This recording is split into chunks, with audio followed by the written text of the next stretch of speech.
अस्सलाम वालेकुम। हमने ओवियन ट्यूमर स्टार्ट किए थे, उसमें हमने सीरियस ट्यूमर्स की मॉर्फोलॉजी देख ली थी। Now we are going to discuss about the morphology of the mucinous tumours. तो सबसे पहले तो म्यूसिनस ट्यूमर्स के बारे में ये है कि इसका स्ट्रक्चर आपको इस तरह से नज़र आता है। सीरियस ट्यूमर्स के आपने दो देखे थे, एडिनो वाले देखे थे जो एडिनोमा बना हुआ था, सिस्ट एडिनोमा, और एक आपने देखा था जो सिस्ट एडिनो कार्सिनोमा था। ठीक है, वो दो आपने उनके स्ट्रक्चर्स याद रखने हैं। अब ये म्यूसिनस ट्यूमर आपको थोड़ा सा डिफरेंट नज़र आ रहा है, तो इसकी कैरेक्टरिस्टिक्स ये होती हैं कि ये थोड़ा सा लार्जर होता है as compared to serous tumours, और इसमें जो होते हैं ना सिस्टिक स्पेसेस ज़्यादा होते हैं। ये सिस्टिक होता है, ये देखिए इतने ज़्यादा सिस्ट्स हैं। वहाँ पे क्या था, एक ही सिस्ट बना हुआ था सिस्ट एडिनोमा में। यहाँ पे क्या है, ये लार्जर है, मल्टी सिस्टिक है। ठीक है, मल्टी सिस्ट बने हुए हैं इसमें। ठीक है, और इसमें जो हमारे पास फ्लूइड होता है ना, जैसे ये इसके अंदर फ्लूइड अगर आप देखें, तो अगर हम इसको कट करके देखते हैं ना, तो इसके अंदर जो फ्लूइड होता है वो सीरस नहीं होता, सीरस पानी की तरह का होता है फ्लूइड। ये क्या होता है, ये जिलाटिनस फ्लूइड होता है, स्टिकी जिलाटिनस फ्लूइड होता है, जिसमें ग्लाइकोप्रोटीन बहुत ज़्यादा होती है। ठीक है, तो इसमें जो फ्लूइड होगा वो कौन सा होगा, स्टिकी होगा, जिलाटिनस होगा। ठीक है, जिलाटिनस होगा जैसे कि आपको नज़र आ रहा है, और जिलाटिनस ऐसा कि जिसमें बहुत ज़्यादा ग्लाइकोप्रोटीन्स होती हैं। ठीक है, सो ये आपके पास कट सेक्शन में नज़र आता है। तो ग्रॉसली क्या है, लार्जर है, मल्टीसिस्टिक है, मल्टी लॉक्यूलेटेड ट्यूमर्स हैं as compared to serous tumours. ठीक है, जो कि छोटे थे और एक सिस्ट आपको नज़र आ रही थी। ठीक है, अगर हम एडिनो की बात करें थे, एडिनोमा की। ठीक है, यहाँ पे क्या है, मल्टीसिस्टिक है, लार्जर है, और जब हमने इसको काट के देखा तो उसमें क्योंकि मल्टी लॉक्यूलेटेड है तो मल्टी लॉक्यूलेटेड सिस्ट बने होंगे, उसके अंदर जो फ्लूइड होगा वो स्टिकी होगा, जिलेटिनस होगा और ग्लाइकोप्रोटीन से भरा हुआ होगा। फिर हम इसकी देखते हैं माइक्रोस्कोपी। माइक्रोस्कोपी में जब हम इनको देखते हैं ना, तो हमने देखा था कि जब सीरियस ट्यूमर्स थे ना, उनके अंदर जो पड़े हुए थे, वो उनकी जो एपिथेलियम थी वो कोलमनर थी, और उनके ऊपर क्या थे, सीलिया थे। ठीक है, और क्या थे, सेमोमा बॉडीज़ थी और पेपिले बने हुए थे, और इस तरह से ना उनके डिफरेंट स्ट्रक्चर्स थे। यहाँ पे जो हमारे पास होता है ना म्यूसिनस का, उसमें ये सीलिया नहीं होते। ठीक है, ये सीलिया नहीं होते, मैं रब कर रही हूँ सीलिया को ये बताने के लिए कि इनमें कोलमनर एपिथेलियम होती है जो जिनके सीलिया नहीं होते। ठीक है, so they have the tall columnar epithelium cells but they lack the cilia, ये इनमें डिफरेंस होता है। ठीक है, इनमें किसी किस्म के पेपिले और सेमोमा बॉडीज़ नहीं होती। ठीक है, ये इनके दरमियान में डिफरेंस होता है। एक और डिफरेंस होता है इनका कि जो हमारे पास सीरस थे वो बायलेटरल थे, मतलब दोनों ओवरीज को इन्वॉल्व करे थे मोस्टली। ये यूनिलेटरल होते हैं। ठीक है, ये यूनिलेटरल होते हैं, मतलब कि एट अ टाइम ये सिर्फ एक ही ओवरी को जो है ना इन्वॉल्व। ये डिफरेंसेस आपको आने चाहिए। सीरियस बायलेटरल थे, म्यूसिनस यूनिलेटरल है। सीरियस में जो फ्लूइड था वो वाटरी था, म्यूसिनस में हमारे पास फ्लूइड है वो जिलाटिनस है, ग्लाइकोप्रोटीन से भरा हुआ है। सीरियस में एक सिस्ट बनी हुई थी, म्यूसिनस में मल्टी सिस्टिक है। ये हमारे पास थोड़े से लार्जर होते हैं म्यूसिनस। सीरियस में पिपिले और सेरोमा बॉडीज़ थी, यहाँ पे नहीं है। सीरियस में सीलिया थे, यहाँ पे सीलिया नहीं है। सीरियस ज़्यादा कॉमन होते हैं एज़ कम्पेयर टू म्यूसिनस, और सीरियस जो होते हैं वो मेलिग्नेंट भी ज़्यादा होते हैं। ठीक हो गया। इसके बाद ये है कि इसमें हमारे पास अगर हम बात करें ना, दो और चीज़ें आती हैं जो आपकी बुक में लिखी हुई हैं। ये क्रूकेनबर्ग ट्यूमर होता है और सूडो मैक्सिमा पेरिटोनाई होता है। ये भी हमारे पास इसकी कैरेक्टरिस्टिक्स होती हैं म्यूसिनस ट्यूमर्स की। क्या होती हैं, ये आपकी फॉर एग्जांपल जीआईटी है, और ये आपकी ओवरी है। ठीक है, ओवरी की सरफेस एपिथेलियल म्यूसिनस ट्यूमर्स हैं। अगर तो म्यूसिनस ट्यूमर्स ओवरी के, ठीक है, ओवरी का जो म्यूसिनस ट्यूमर है वो हमारी जीआईटी में चला जाता है, ठीक है, स्प्रेड करके, तो इसको हम कहते हैं सूडोमिक्सोमा पेरिटोनाई। ठीक है, लेकिन अगर हमारे जीआईटी में म्यूसिनस ट्यूमर बना हुआ था और वो हमारी ओवरी में आ गया, तो उसको हम कहते हैं क्रूकेनबर्ग ट्यूमर। तो आपने इसको इस तरह से याद रखना है, पी के।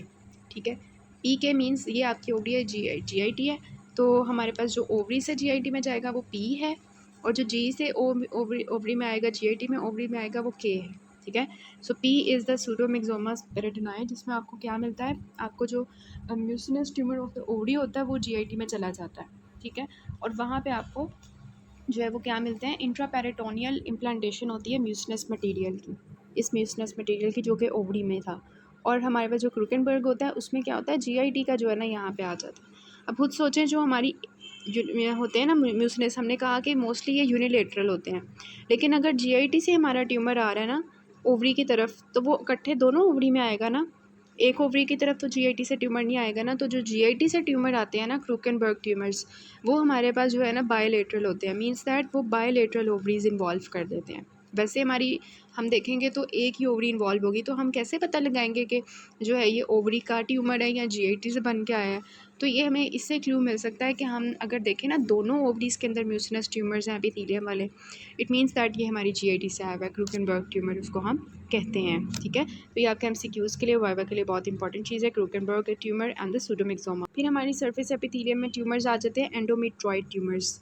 इनके नाम से आपको पता चल रहा है सरफेस एपिथेलियम के ऊपर जो ट्यूमर्स होंगे एंडोमेट्रॉइड टाइप होंगे, मींस दैट इनकी जो रिजेंबलेंस होगी वो हमारी एंडोमेट्रियम से रिजेंबल कर रहे होंगे। इनके अंदर ग्लैंड्स होंगे, जैसे एंडोमेट्रियम के अंदर ट्यूबुलर ग्लैंड्स थे, इनके अंदर होंगे। तो ये हमारे पास सॉलिड या सिस्टिक हो सकते हैं और ये एसोसिएटेड होते हैं एंडोमेट्रियोसिस के। जो फीमेल्स होती हैं जिनको पहले से एंडोमेट्रियोसिस होता है उनके अंदर ये ट्यूमर्स कॉमन होते हैं। ठीक है, और इनमें हमें क्या मिलते हैं, ट्यूबुलर ग्लैंड्स मिलते हैं जो रिजेंबल कर रहे होते हैं एंडोमेट्रियम से, इस वजह से इनको हम एंडोमेट्रॉइड ट्यूमर्स कहते हैं। ठीक है, और ये हमारे पास मेलिग्नेंट, यूजुअली ये मेलिग्नेंट होते हैं। ठीक है, बायलेटरल होते हैं, मेलिग्नेंट होते हैं, बायलेटरल होते हैं। ठीक है, और ये एसोसिएटेड होते हैं एंडोमेट्रियल कार्सिनोमा के साथ भी एसोसिएटेड होते हैं। और आपने याद है आपको वो जो हमने देखी थी P10 म्यूटेशन, मैंने आपको उसकी फिगर भी दिखाई थी, endometrial hyperplasia leading to endometrial carcinoma. तो उसमें P10 म्यूटेशन आई थी, तो इसमें भी P10 म्यूटेशंस अगर आई होंगी तो एंडोमेट्रियल कार्सिनोमा होगा। ठीक है, साथ में जो है वो पेशेंट को जो है वो ओवरी का भी ट्यूमर हो सकता है, जो कि कौन सा होगा, एंडोमेट्रॉइड ट्यूमर्स होंगे। ठीक है, ये बात है। इनकी पिक्चर ये मुझे इनके साथ ही मिली थी, इसकी पिक्चर एंडोमेट्रॉइड ओवरियन कार्सिनोमा की। तो इसमें आपको देखें ट्यूबुलर ग्लैंड्स नज़र आ रहे हैं। ये हमारी ओवरी के अंदर तो ये वाले ग्लैंड्स तो नहीं होते इस तरह के, ये तो एंडोमेट्रियम वाले ग्लैंड्स यहाँ पे लग रहे हैं। इस वजह से ये एंडोमेट्रियम ओवरियन कार्सिनोमा जो है ये ट्यूबुलर सा नज़र आता है। ट्यूबुलर ये हमारे पास ग्लैंड्स नज़र आते हैं, तो this is termed as endometrioid ovarian carcinoma. ठीक हो गया। फिर आ जाते हैं ब्रेनर ट्यूमर्स। ठीक है, ब्रेनर ट्यूमर्स के बारे में ये याद रखना है कि इसमें ना हमारी जो ट्रांजिशनल एपिथेलियम होती है ना वो आ जाती है। ट्रांजिशनल एपिथेलियम कौन सी थी आपने देखी होगी, यूरोथीलियम, वो जो हमारे यूरिनरी ट्रैक की ट्रांजिशनल एपिथेलियम होती है, ऐसे करके ऐसे होती है ना, जो चेंज हो जाती है डिपेंडिंग अपॉन के यूरिनरी ब्लैडर में यूरिन है या नहीं। तो ये वो वाली है, ये यहाँ पे कैसे आ गई ओवरी में।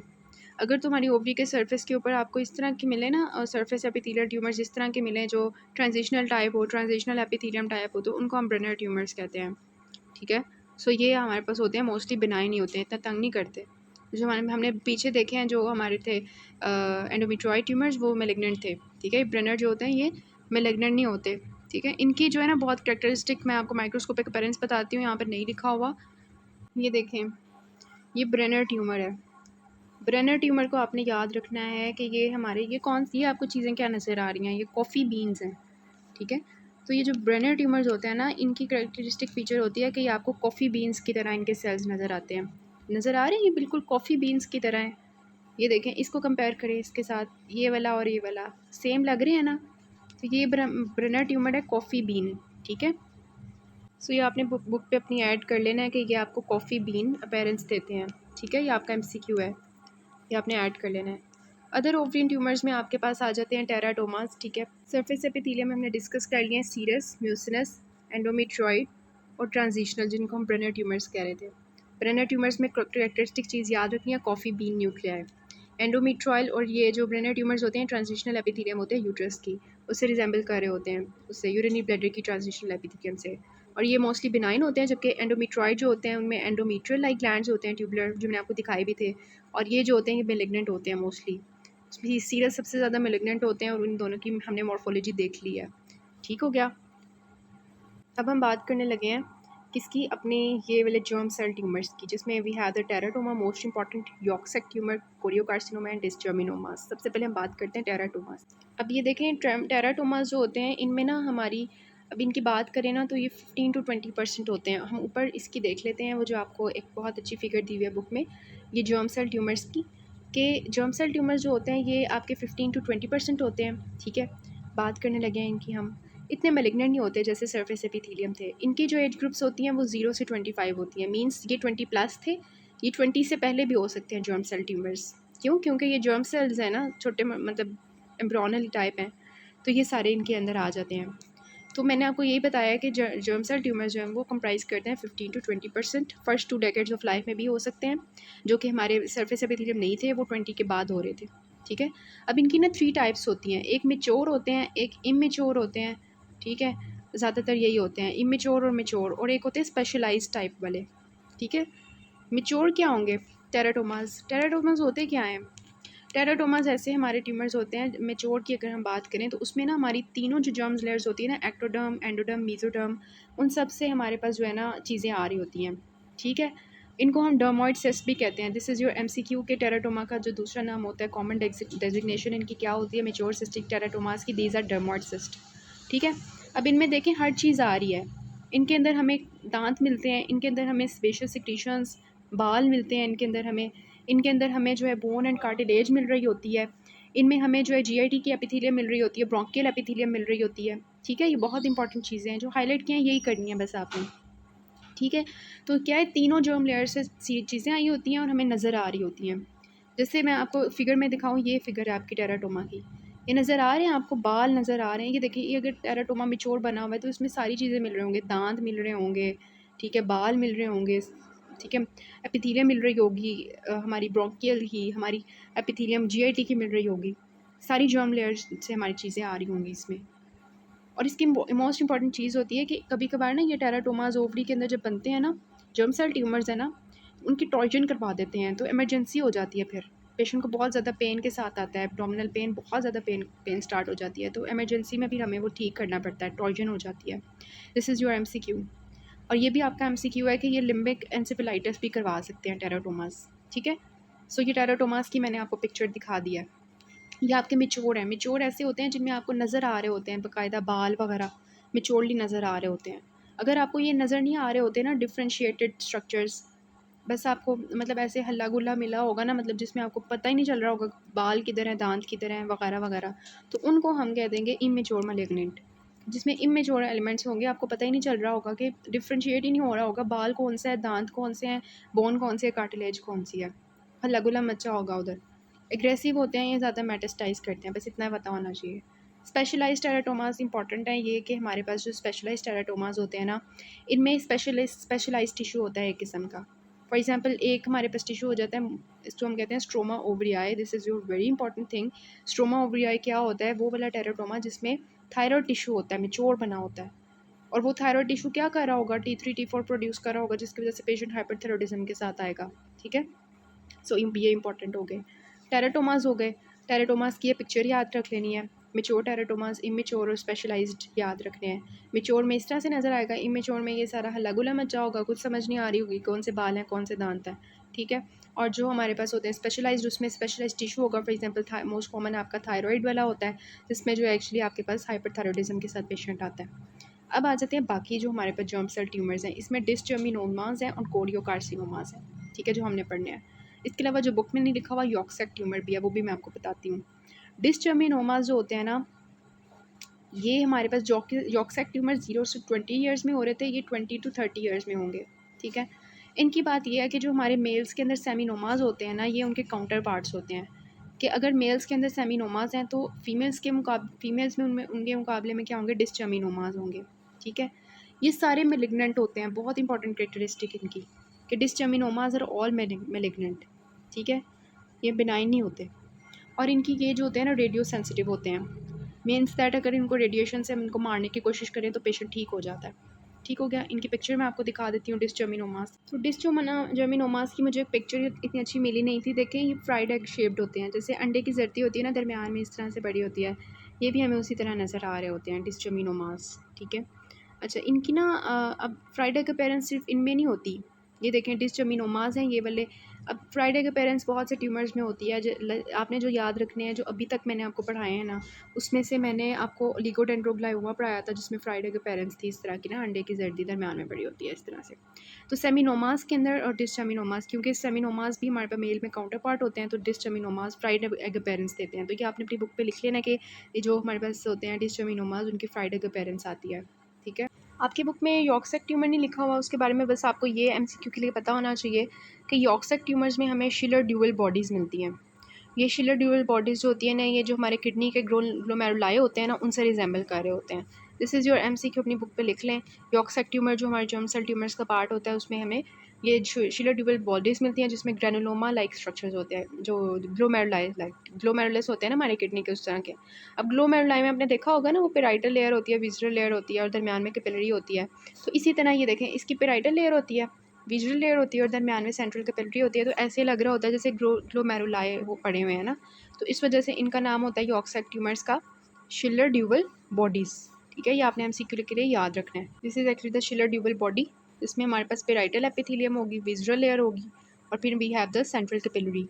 तो ये ग्लोमेरुलाई लाइक स्ट्रक्चर्स होते हैं। देन लास्टली हमारे पास जो जर्म सेल ट्यूमर में आता है दैट इज़ अ कोरियोकार्सिनोमा, और ये हमारे पास जो होते हैं ना, इनमें सिंस्टियोट्रोफोब्लास्ट और साइटोट्रोफोब्लास्ट होंगे, ऑब्वियसली कोरियोकार्सिनोमा है, और हेमोरेजिक फोकस होंगे इसमें। अब इनमें जो डिफरेंस आता है ना, हमने कोरियोकार्सिनोमा जेस्टेशनल डिजीज़ में भी देखा था, जो हमने देखी थी जेस्टेशनल प्रेगनेंसी डिजीज़, उसमें जो हम कीमोथेरेपी दे रहे थे तो वो हमारे पास कीमोथेरेपी से ट्यूमर जो होता है ना ट्रीट हो जाता है वो वाला, लेकिन ये रेजिस्टेंट टू कीमोथेरेपी होता है, ये आपने याद रखना है। ठीक है, ये हमारे पास रेजिस्टेंट होता है कीमोथेरेपी पे, ये नहीं ठीक होता। यही डिफरेंस होता है हमारे कोरियोकार्सिनोमा ऑफ द प्रेगनेंसी और कोरियोकार्सिनोमा ऑफ द ओवरी के जो जर्म सेल ट्यूमर्स होते हैं। This is very important difference. ठीक है, कि this is the resistant to chemotherapy. ये एक्चुअली हमारे कोरियोकार्सिनोमा है, जिसमें actually we have the syncytiotrophoblast and the cytotrophoblast with the haemorrhagic background. ठीक है, इसमें हमें वो नज़र आ रहे होते हैं सारे सेल्स। ठीक है, so in this video we discussed about the dysgerminoma also. ये हमने जर्म सेल ट्यूमर्स कौन कौन से डिस्कस किए, जर्म डिस्टर्मिनोमा जिसमें कौन से सेल्स थे, फ्राइडे के पेरेंट्स वाले। ठीक है, टेराटोमास हमने डिस्कस किए, जिसमें हमने 3 टाइप्स उसकी देखी। यॉर्क साइड ट्यूमर्स की बात याद रखनी है, शिलर ड्यूबल बॉडीज़ वाली ग्लोमेरुलाई से रिजेंबल करे होते हैं, और कोरियोकार्सिनोमा में हेमोरेजिक फोकाए होते हैं। और ये बात बहुत इंपॉर्टेंट है कि this is resistant to chemotherapy. Next से हम जो है सेक्स कॉर्ड पढ़ते हैं एंड रिमेनिंग थिंग्स देख लेते हैं।